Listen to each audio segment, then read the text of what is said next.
السلام عليكم ورحمة الله وبركاته. إن الحمد لله نحمده ونستعينه ونستهديه ونستغفره ونعوذ بالله من شرور أنفسنا ومن سيئات أعمالنا. من يهده الله فلا مضل له ومن يضلله فلا هادي له.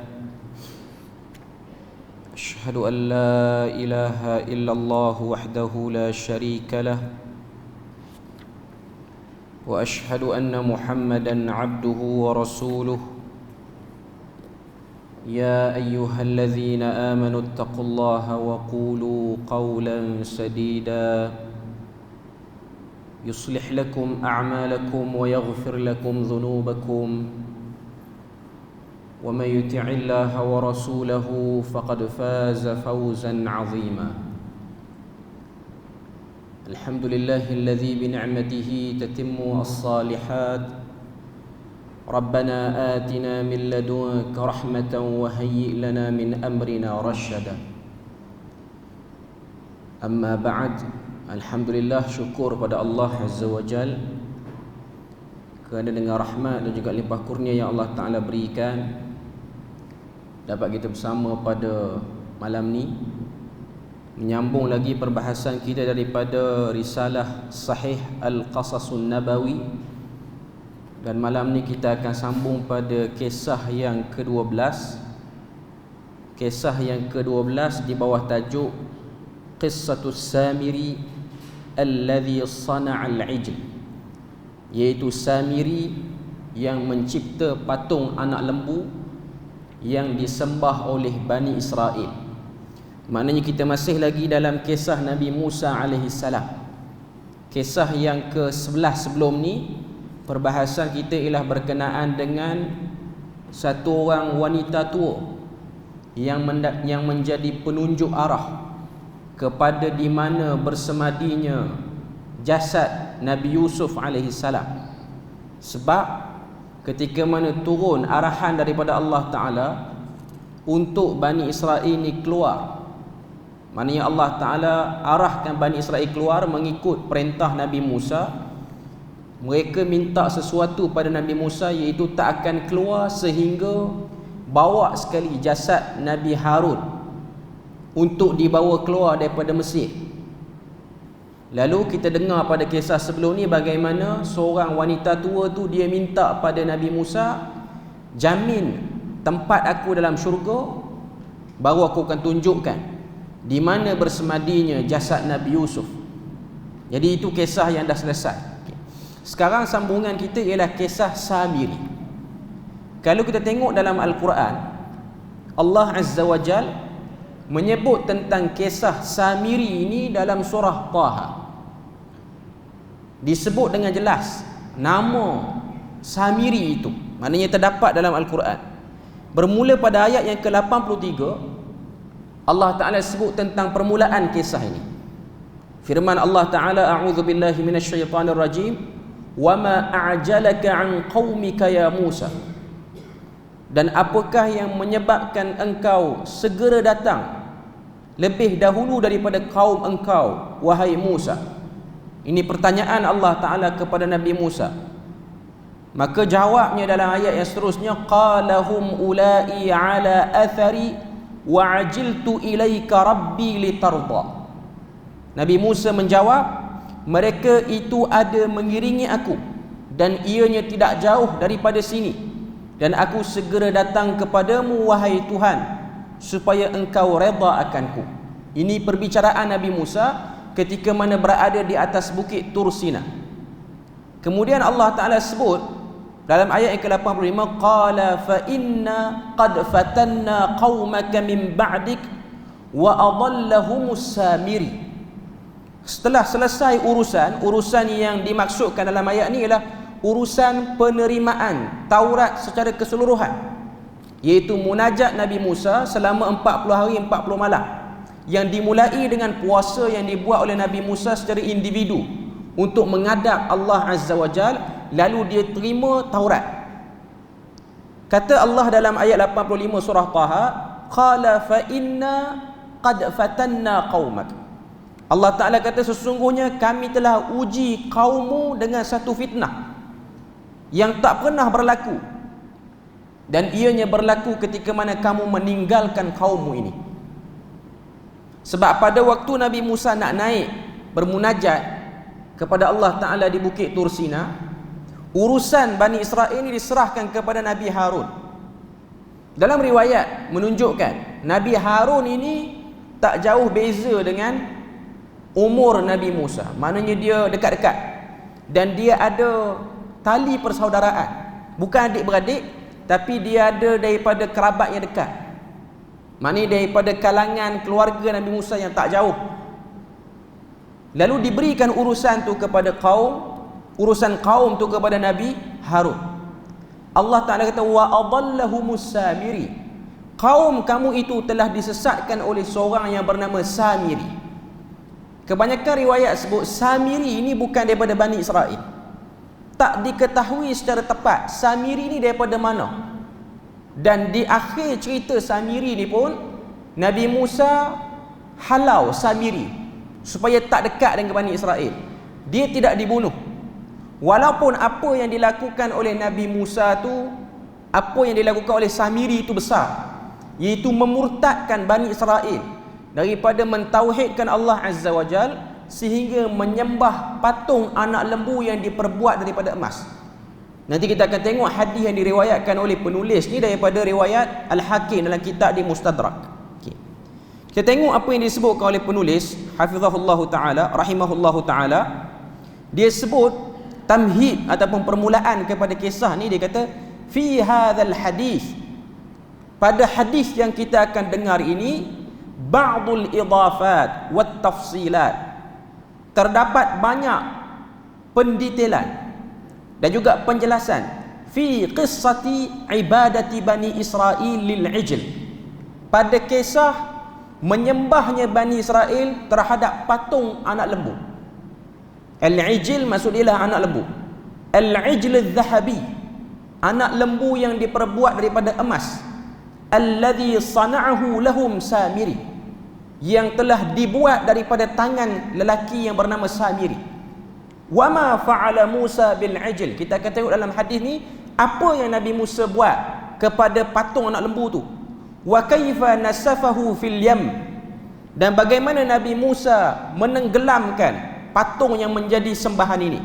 Wa kaifa qatala banu Israil ba'dhum ba'dha, dan bagaimana berlakunya pembunuhan, saling berbunuhan antara Bani Israel sesama mereka.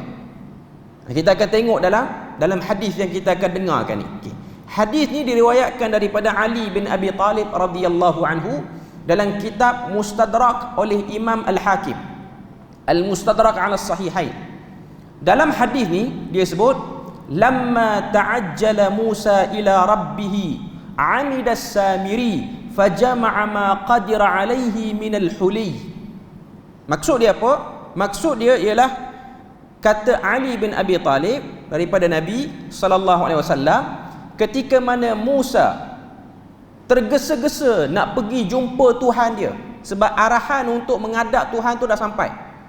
Dalam riwayat sebut, sebelum Nabi Musa naik ke Bukit Tur Sina tu, dia dah berpuasa selama 30 hari.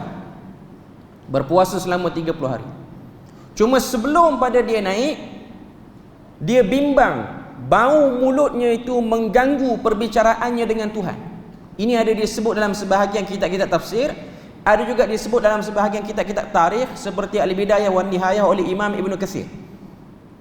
Maknanya Nabi Musa dia takut bau mulut, sebab orang yang berpuasa ni memang bau mulut dia akan naik, yang berasal daripada bau perut dia tu.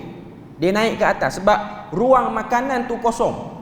Esophagus dia tu kosong, jadi bau makanan tu naik. Bau perut sebab tak ada makanan. Jadi dia iftar, dia tak puasa hari tu. Bila mana dia tak puasa, dia pergi Bukit Tur Sina. Lalu Allah Ta'ala tahu dia tak puasa, lalu Allah Ta'ala kata pada Nabi Musa dalam bentuk templak, dalam bentuk macam tak suka, kenapa kamu datang kepada aku dalam keadaan tak puasa? Turun balik dan puasa 10 hari tambahan. Itu riwayat sebut. Sebab itulah dia disebut sebagai 40 hari tu. Maknanya turun balik puasa 10 hari, hari yang ke-40 naik. Lepas selesai munajat apa semua ni, naik ke Bukit Tursina. Okay. Maka bermulalah hadis ni. Kata Ali bin Abi Talib, lamma ta'ajjala Musa, ketika mana Musa tergesa-gesa ila rabbih, untuk naik berkata-kata dengan Tuhannya di Bukit Tursina. Kemudian apa jadi? Amidas Samiri, maka Samiri telah merancang sesuatu. Fajama'a ma qadira alaihi minal huli, Samiri telah buat satu rancangan, iaitu dia himpunkan semua emas-emas yang ada pada Bani Israel.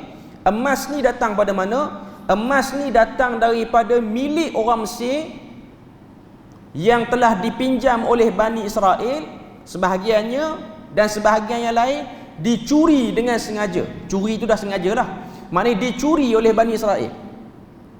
Ada yang dipinjam, ada yang dicuri. Okay, jadi emas tu banyak. Sebelum daripada tu lagi, ada riwayat-riwayat tambahan yang kita kena tahu untuk kita nampak gambaran cerita ni. Samiri waktu dia bergabung dengan Bani Israel, waktu dia masuk rapat dengan Bani Israel ni, dia selalu perasan adanya satu ekor kuda yang ditunggang oleh satu orang lelaki, dan kuda ni pelik.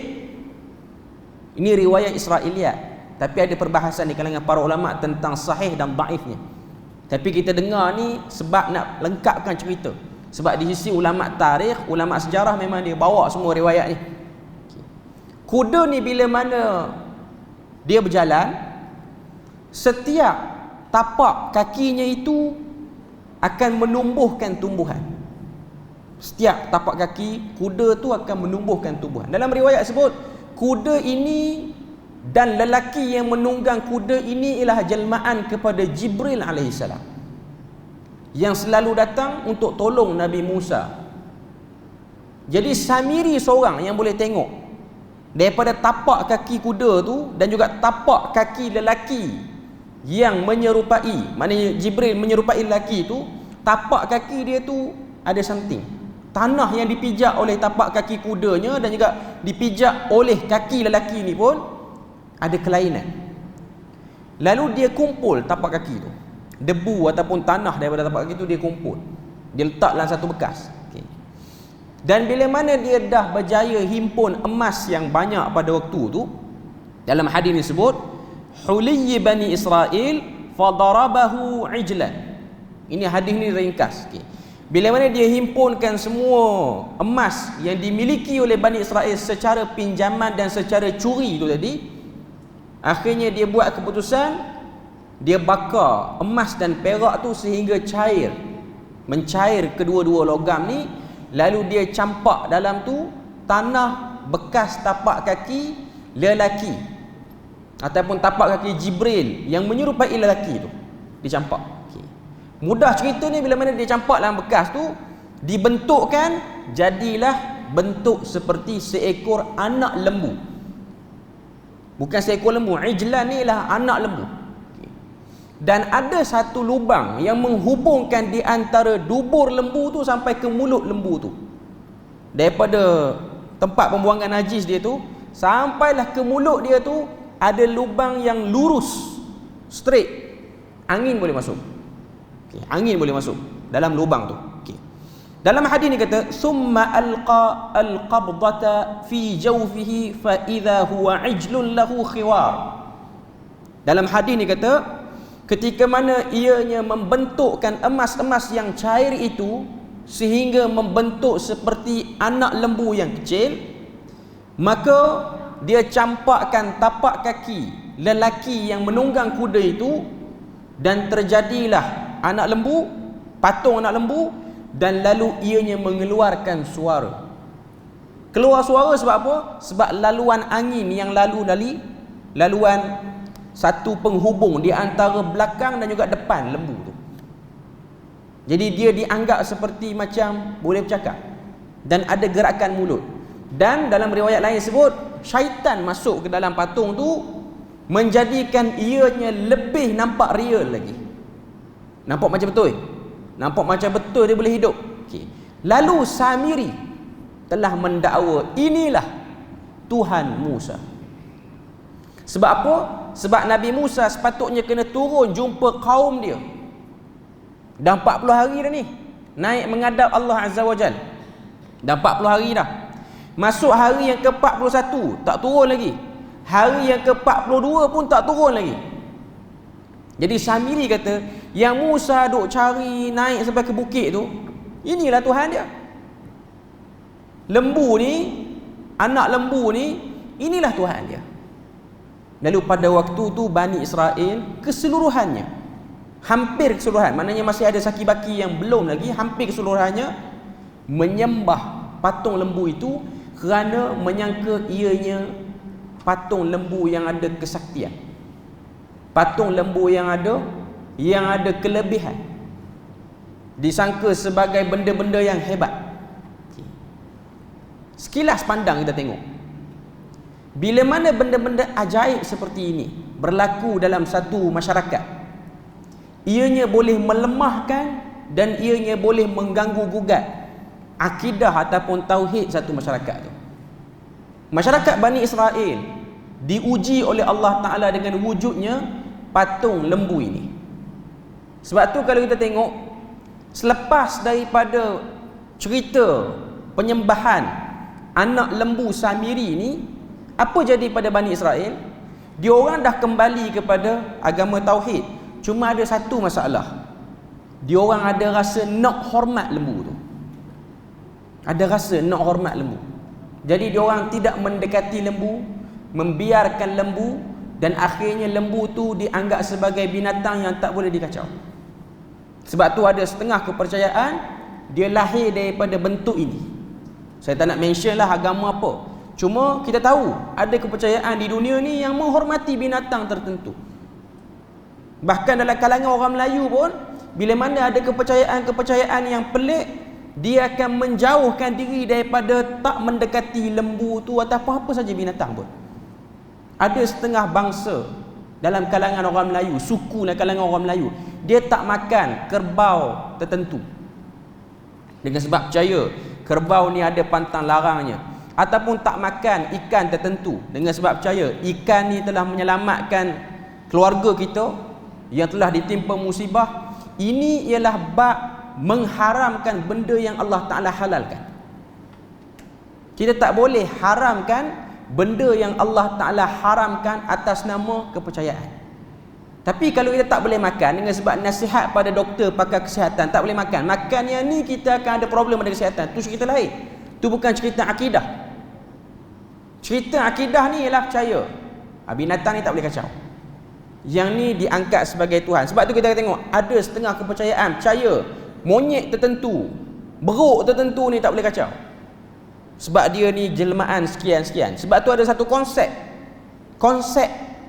yang ditentang dalam Islam yang dipanggil sebagai tanasukh al-arwah ataupun reincarnation dalam bahasa Inggerisnya, iaitu masuknya satu roh ke dalam binatang, orang, benda tertentu, dan akhirnya benda tu dianggap sebagai benda yang perlu dihormati. Contoh, ada satu orang, dia baru lahir, ada benda pelik pada badan dia, lalu ada orang kata inilah jelmaan kepada roh sekian, dewa sekian. Yang ni pun bahagian daripada tu, bahagian daripada benda-benda yang boleh membuka kepada kesyirikan. Sebab tu dalam Islam dia tiada konsep tanasukh al-arwah. Dulu pernah kecoh bila mana ada satu orang tokoh dia buat dakwaan, roh Abu Bakar ni boleh masuk dalam pemimpin mana-mana akhir zaman ni. Tapi dia tarik balik. Dia tahu benda tu tak ada ataupun benda tu silap. Cuma nak katanya ini ialah elemen-elemen ajaran-ajaran yang menyeleweng. Dia ada elemen ni. Sebab tu bila mana kecoh ada satu drama ke filem apa yang 2-3 hari ni, antara babak dalam filem dia tu, dia percaya semut yang sedang berjalan atas meja makan tu ialah reinkarnasi kepada mak dia. Tuan-tuan tahu kan? Cerita apa? Mentega kacang kan? Yang baru ni. Okey. Cerita tu. Okey. Reinkarnasi kepada mak dia. Itu sebab dipertikaikan benda tu. Saya tak tengok lagi lah. Saya tak sempat tengok pun mentega kacang. Kita ingat mentega kacang ni mentega lah. Tapi dia ada babak-babak. Sebab apa? Reinkarnasi. Konsep itu tidak ada. Tanasuh al-arwah. Ada beberapa agama yang memang menerima konsep ini. Bahkan kelompok-kelompok yang menisbahkan diri sebagai Islam pun ada terima konsep ini. Konsep tanasuh al-arwah. Okay. Balik kepada cerita kita ni, As-Samiri ni. Okay. Faqala lahumus Samiri. Berkata Samiri selepas siap patung anak lembu ni, dia berkata, hadza ilahukum wa ilahu Musa. Inilah Tuhan kamu dan Tuhan Musa. Faqala lahu Harun. Lalu berkata Nabi Harun yang telah diamanahkan oleh Nabi Musa untuk jaga kaum Nabi Musa ni, Bani Israel ni. Kata Nabi Musa, ya qaum, wahai kaum, alam ya'idkum rabbukum wa'dan hasana. Bukankah Tuhan kamu telah menjanjikan kepada kamu janji yang baik ataupun kesudahan yang baik? Maknanya, kenapa kamu cepat sangat nak ikut Samiri? Bukankah kamu lupa tak sampai sebulan sebelum pada ni ada satu orang Nabi daripada keturunan kita ni, Bani Israel, yang pesan apa jadi pun jangan gadaikan tauhid. Tapi saya nak sebutnya ialah manusia dia tak boleh tahan sabar dengan benda ajaib. Tak boleh tahan sabar. Sebab tu antara benda yang dibimbangi oleh Nabi ialah kedatangan Dajjal di akhir zaman yang membuat benda yang sama.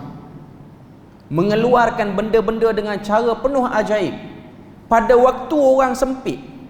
Orang tak cukup makan, orang nak cari makanan payah, dia boleh keluarkan makanan dengan cara mudah. Dengan syarat kamu kena sembah aku. Sebab tu sebahagian para ulama menyebut Samiri ini ialah Dajjal. Sebahagian, tak semua. Sebab itulah Nabi Musa tak bunuh dia. Nabi Musa cuma halau dia. Tapi pandangan, masih lagi pandangan. Sebab kau tengok Dajjal ni ialah satu makhluk yang memang dah wujud. Berdasarkan hadis satu orang sahabat yang karam di laut, terdampar di satu pulau, dan dia pergi ke pulau tu, dia duduk di pulau tu, dan akhirnya dia diarahkan oleh satu makhluk yang disebut dengan nama Jassasah, dengan sebab dia berbulu depan belakang, tak tahu mana depan, tak tahu mana belakang.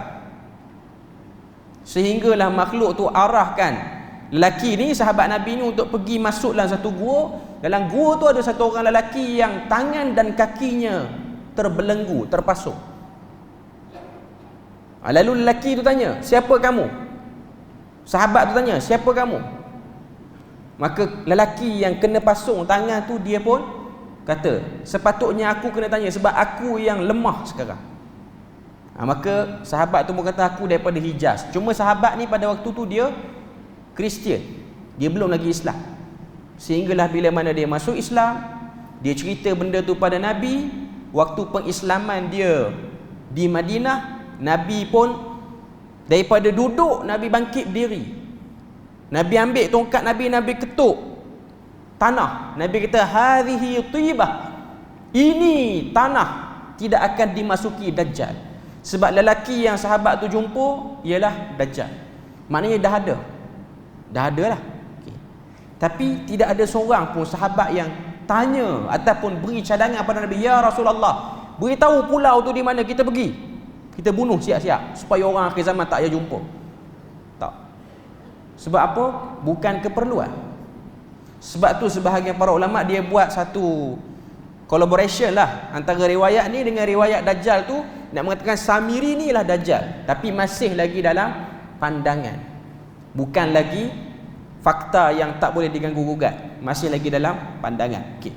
Jadi kita tengok apa lagi yang disebut sini. Falamma arja'a Musa ila Bani Israel. Kata Ali bin Abi Talib yang meriwayatkan hadis ni, ketika mana Nabi Musa kembali, pergi balik kepada kaum dia yang telah sedia menyembah anak patung, anak lembu patung anak lembu tu, sedia menyembah pada waktu tu. Apa jadi pada Nabi Musa? Dalam hadis tu kata, waqad adallahumus Samiri, mereka Bani Israel sebahagian besarnya telah disesatkan oleh Samiri. Akhadha bi ra'si akhihi faqala lahu Harun ma qala Musa lis-Samiri. ma khatibuka? Qala as-Samiri faqabattu qabdatan min athar ar-rasul fanabadhtuha wa kadhalika sawwalat li nafsi. Bila mana Nabi Musa balik, Nabi Musa tengok kaum dia ni sembah patung anak lembu. Waktu tu Nabi Musa ni duk pegang kepingan-kepingan ayat-ayat daripada Taurat, ataupun kepingan-kepingan luh tu maksudnya kepingan lah, orang kata apa, suhuf yang Tuhan bagi pada dia. Dengan sebab dia terlalu marah, dia hempas kepingan tu sampai pecah. Sebab tu kita baca dalam surah Taha, Allah Ta'ala sebut pada ayat 86, faraja'a Musa ila qaumihi ghadbana asifa. Ketika mana pulang Nabi Musa jumpa kaum dia jadi marah yang tersangat marah. Ghadban maksud dia marah, asifa tersangat marah. Qala ya qaumi alam ya'idkum rabbukum wa'dan hasana. Dia tanya pada kaum dia, pada Bani Israel, bukankah aku telah berikan pada kamu janji Tuhanmu yang terbaik, iaitu kalau kamu duduk atas tauhid, kamu akan dapat kelebihan. Kemudian qala ya qaum afatala alaikumul ahdu am aradtum an yahilla alaikum ghadabun min rabbikum fa akhlaftum maw'idi. Adakah kamu rasa kamu punya waktu ni panjang sehingga kamu boleh menjemput azab Tuhan, sehingga kamu boleh melanggar perjanjian ini? Maknanya kata-kata ni menunjukkan kepada marah yang Nabi Musa. Sebab tu dalam riwayat sebut Nabi Musa ni dia sampai-sampai dia terus cekak rambut Nabi Harun dan juga cekak janggut kawan tu, tarik. Sebab kita pun tahu kan, kita dah baca beberapa kisah Nabi Musa sebelum ni kisah perempuan tua. Sebelum pada tu lagi kisah Nabi Musa menampar malaikat maut sehingga tercabut mata dia. Itu riwayat sebut. Kenapa Nabi Musa ni dia jadi macam ni? Sebab watak yang keluar daripada diri Nabi Musa ni ialah watak seorang yang stres menghadap orang. Bukan nak kata Nabi Musa tu teruk, cuma norma dan lumrah manusia, bila mana dia duduk dalam kumpulan orang yang problem, orang yang tak dengar kata, orang yang cakap sekali tak jalan, dua kali tak jalan, tiga kali tak jalan, buat tak peduli, buat bebal lagu tu ya, benda ni dia akan create personality yang sedikit garang. Bukan sedikit lah, terlalu garang pada waktu tu. Sehingga Nabi Musa ni dia ada satu sikap nama dia defensif. Sebab tu kalau kita baca dalam riwayat yang lain, dan kita dah baca riwayat tu, bagaimana Nabi Musa dia stres menghadap orang Mesir yang bebal, Bani Israel yang bebal juga. Akhirnya dia telah berdoa pada Allah Ta'ala, nanti di akhirat dia nak berhujah dengan Nabi Adam. Dia nak berhujah apa? Dia nak kata pada Nabi Adam, dia kata, wahai Adam, kenapa makan pohon yang terlarang? Kalau tak makan, kita semua duduk dalam syurga, tak perlu turun ke dunia ni menghadap orang yang berbagai masalah. Timbulnya perasaan tu kerana penat. Saya nak katanya Nabi ni Nabi penat menghadap orang yang bermacam ragam, sehingga dia telah berdoa pada Allah Ta'ala dengan doa yang macam pelik sikit lah. Nak jumpa dengan Nabi Adam, sebab nak tanya kenapa dia pergi makan pohon yang dilarang tu. Kalau dia tak pergi makan, aku tak perlu hadap dua kelompok manusia yang bebal ni, orang atas dengan orang bawah, dua-dua bebal.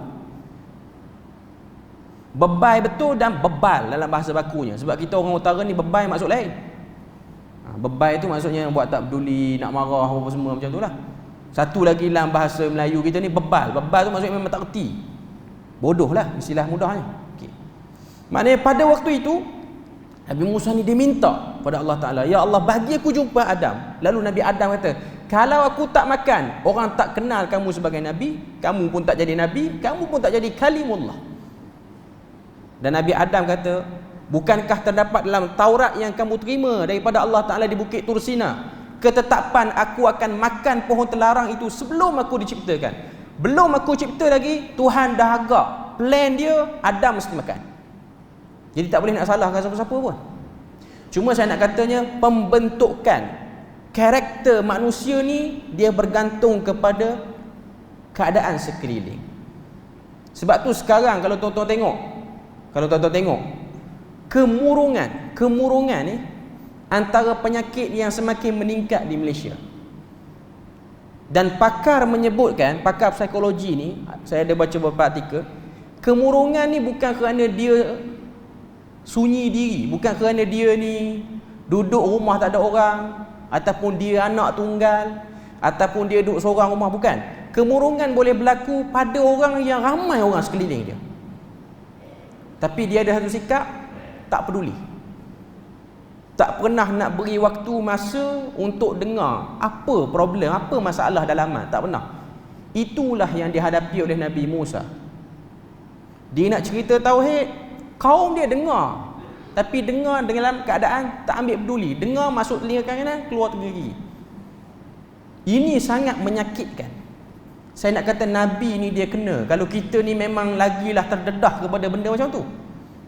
Sebab tu ini benda yang boleh create masalah lain. Boleh buat satu orang dia murung, lepas tu dia boleh pergi ke, dia melonjak ke masalah lain. Tuan-tuan kena tahu, baru ni muzakarah MKI ni dia macam muzakarah fatwa kebangsaan. Masih lagi dalam perbincangan berkenaan dengan isu pengambilan ubat PrEP bagi mereka yang terlibat dengan LGBT di Malaysia ni. Nak bagi ke tak nak bagi? Sebab kita tahu dalam kalangan doktor perubatan pun ada dua kumpulan. Ada yang kata bagi, ada yang kata tak payah bagi, kita guna cara lain. Sebelum ada tu, ubat PrEP ni apa dia? Ubat PrEP ni lah ubat untuk mengelak satu orang terinfeksi HIV. Bila mana dia makan, dia tak kena HIV. Dulu ubat PrEP ni digunakan untuk orang yang terkena HIV dengan sebab perkongsian jarum dalam penyalahgunaan dadah. Jarum tu kongsi ramai-ramai menyebabkan dia kena HIV. Dia kahwin, nak elak pasangan dia kena HIV, pasangan dia kena ambil PrEP. Yang tu okey, tak ada masalah. Sekarang ni yang jadi isunya ialah pengambilan ubat PrEP ialah di kalangan pengamal LGBT. Dan kita pun tahu pengamal LGBT di Malaysia ni 96% Melayu Islam. Itu statistik yang dikeluarkan terbaru.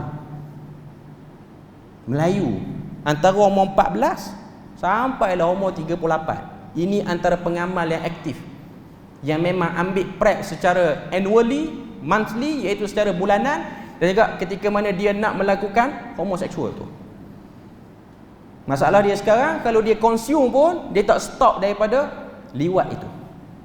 Dulu WHO mengkategorikan homoseksual ni ialah orang yang ada gangguan mental dulu.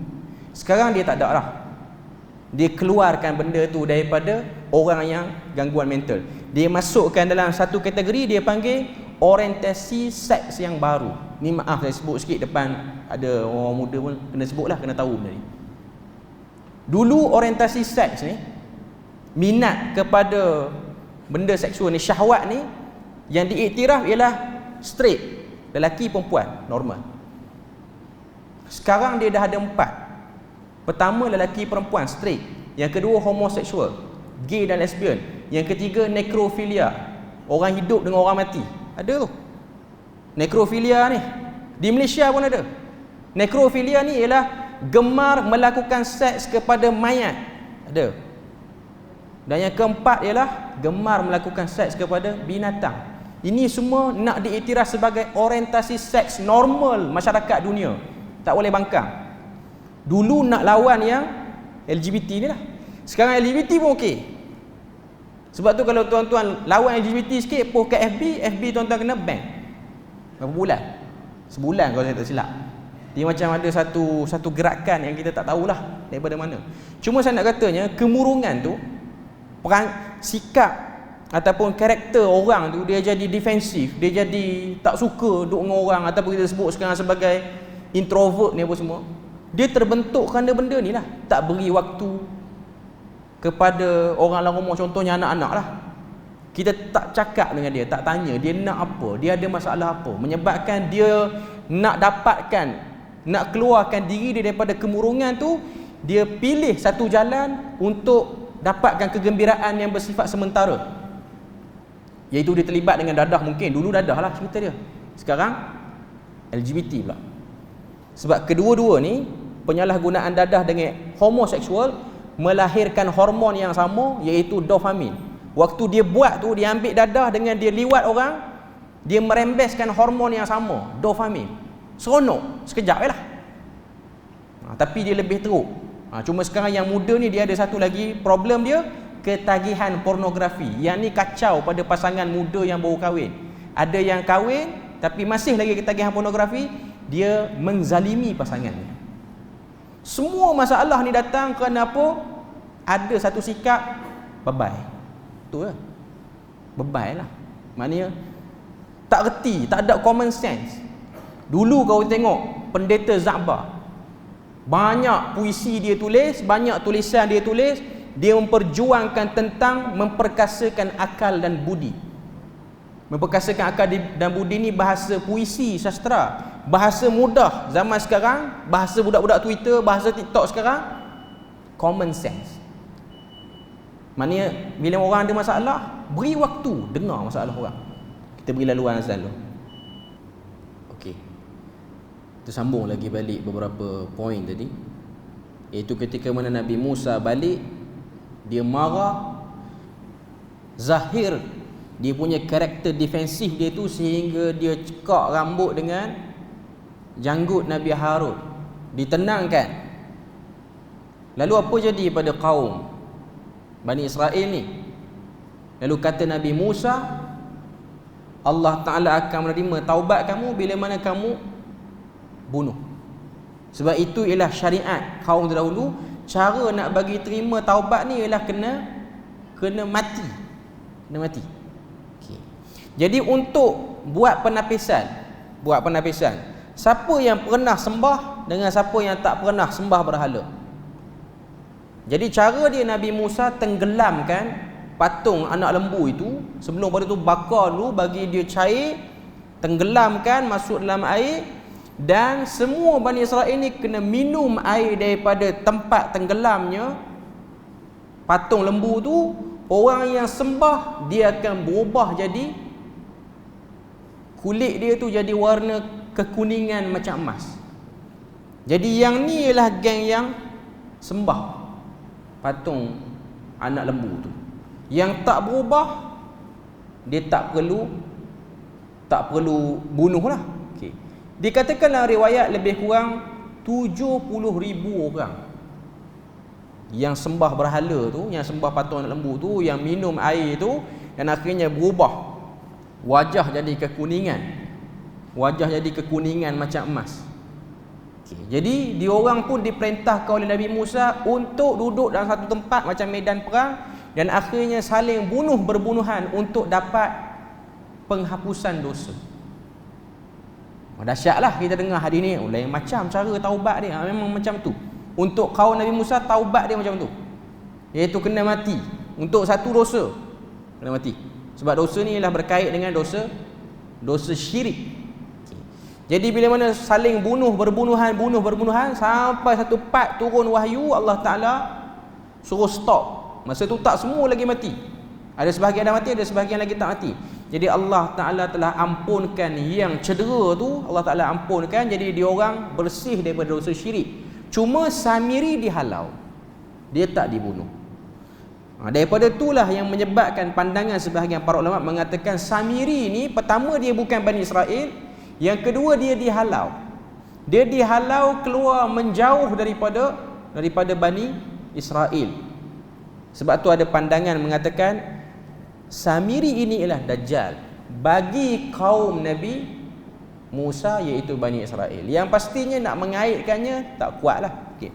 Tapi hadis ni nak tunjuk pada kita bahawasanya yang pertama sekali, yang first sekali kita tengok dalam hadis ni ialah tabiat Bani Israel yang sudah terbiasa melihat benda-benda pelik, mukjizat, masih lagi belum menjadi benteng untuk diorang jaga tauhid.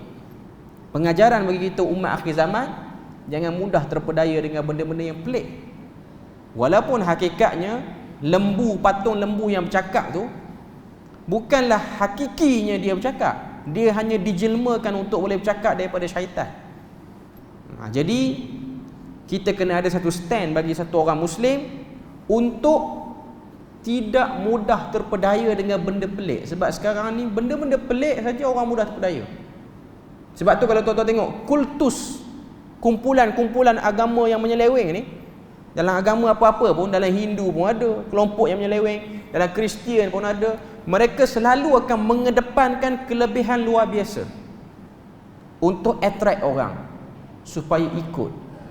Jadi ini benda yang kita kena sama-sama waspadai dalam rangka, dalam rencana untuk menjaga tauhid supaya tidak tercemar dengan syirik.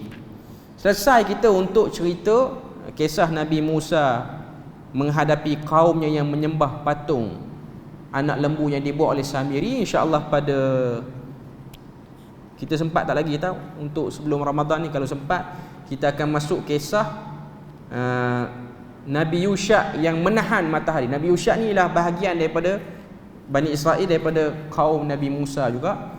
Kalau sempat kita akan tengoklah kisah yang ke-13. Jadi kita berpada situnya untuk malam ni. Moga Allah Ta'ala beri rahmat dan berkat. Subhanakallahumma wa bihamdik, asyhadu an la ilaha illa anta wa astaghfiruka wa atubu ilaik. Wassalamualaikum warahmatullahi wabarakatuh.